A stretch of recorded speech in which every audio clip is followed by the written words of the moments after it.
Catherine. Diolch yn fawr iawn. I'll move on to our final speaker before our lunch break. Thank you so much, Catherine. Our final speaker before the lunch break is Haf Elgar, and she is Director of Friends of the Earth Cymru and Vice Chair of Healthy Air Cymru.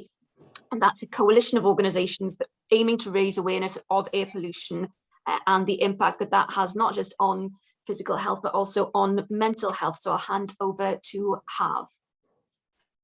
Diolch yn fawr, Dalith. And I will just share my screen and check that I am. So who is Healthy Air Cymru? We came together around 4 years ago now as a number of organisations were working on various air pollution projects, for example, testing kits for communities to measure air pollution, but realised that there was very little political awareness of the issue and no one joining up the impacts on the environment and health or presenting solutions on a national level in Wales.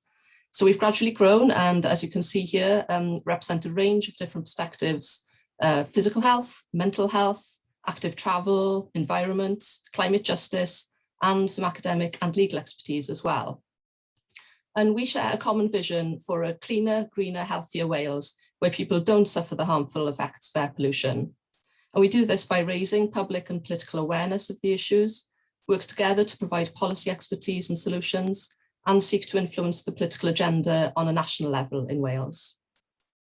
So I'm sure many of you, if not all, will already be aware of the main causes and impacts of air pollution, but just to cover quickly. So the main pollutants we're concerned about are particulate matter, PM10, PM2.5, the very small particles, and nitrogen dioxide, NO2, and to some extent as well, sulfur dioxide and ozone.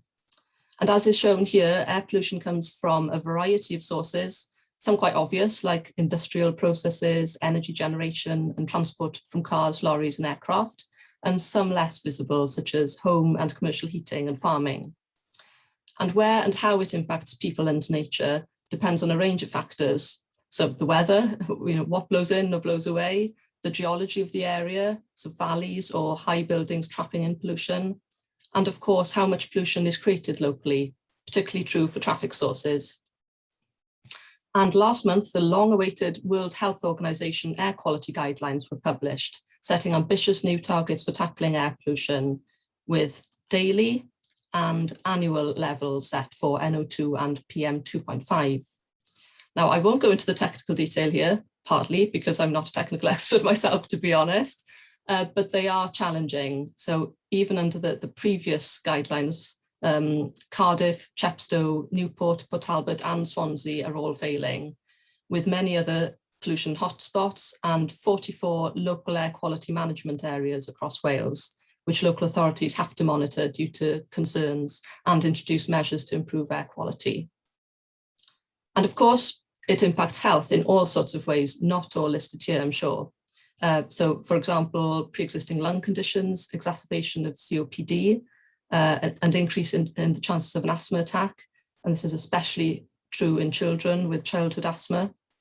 Cardiovascular impacts, inhaling PM2.5 risks blood clots and alters chambers of the heart in a similar way to that of early stages of heart failure, and increased risk of depression.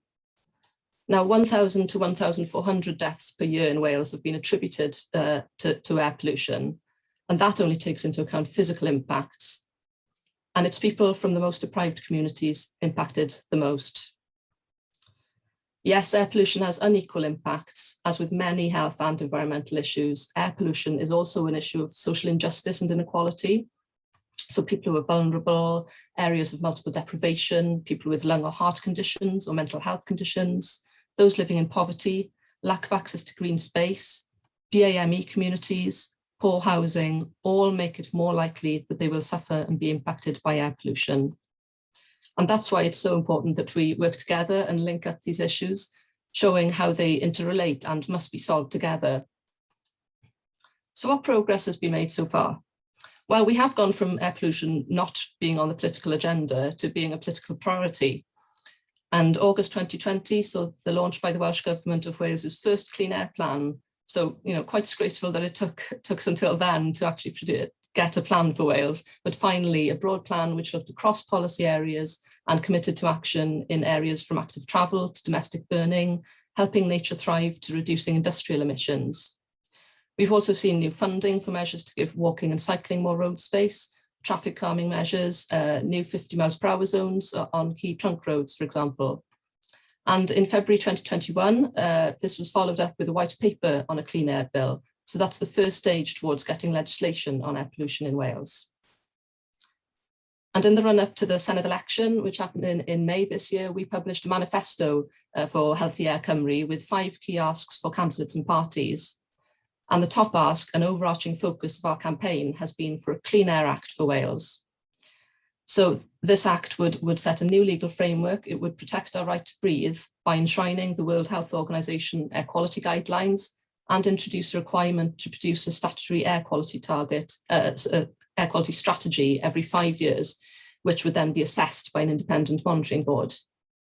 Secondly, with the support of a Clean Air Fund, we're calling for a statutory duty on local authorities to increase air pollution monitoring. Thirdly, we need every school encouraging positive behaviours such as active travel and protecting the healthy development of our future generations. And fourthly, everyone should have easy access to green space within 5 minutes of their home, work, and in the places where our children learn and grow. We know that being in nature and green spaces help people's mental health, as well as being good for the environment. And it was great to hear an example of that earlier on today with the project Herbert. And fifth and finally, a modal shift. So enabling people to move from car use to other forms of travel so that we can reduce the emissions from transport. So we have a new Senedd term, a new Senedd and members of the Senedd since May.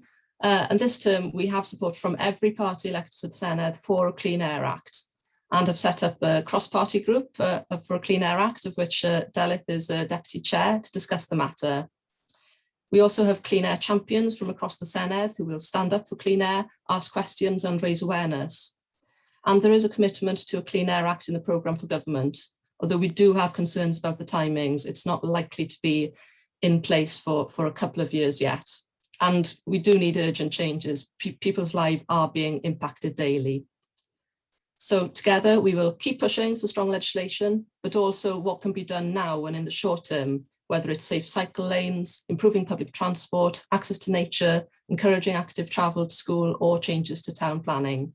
So thank you very much for sticking with me and the technology. Diolch yn fawr iawn, Haf. That was a brilliant way actually of bringing together so many strands of what we've been talking about earlier. You were talking about, and I know that I promise that we won't run too far. I know that we're nearly into the lunch break, but really quickly, I want to be cheeky and ask one question, because you were talking about how there are so many, not just physical impacts of air pollution, but also mental health impacts too. And as you had just highlighted, there were so many connections between what you were talking about and what Ian from Welcome to Our Woods was talking about earlier. Would you agree? Well, no, I don't want to ask a leading question. What are your thoughts on green prescribing in terms of how patients and doctors could benefit from being more connected to nature? What are your thoughts on that? I'm a big fan. Yeah, it was really interesting to hear earlier about it with Ian's presentation.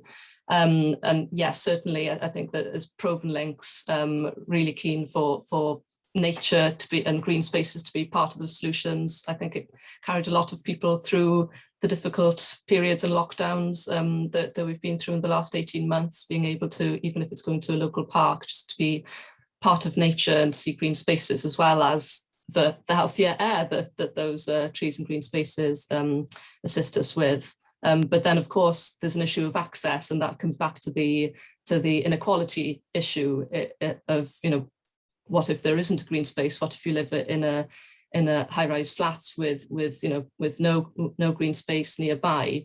So I think we need changes to our planning and to our town and city planning in order to enable that, so that it's not just maybe a prescription, something once a week, but that it's something that's part of people's daily lives, that people can access green spaces.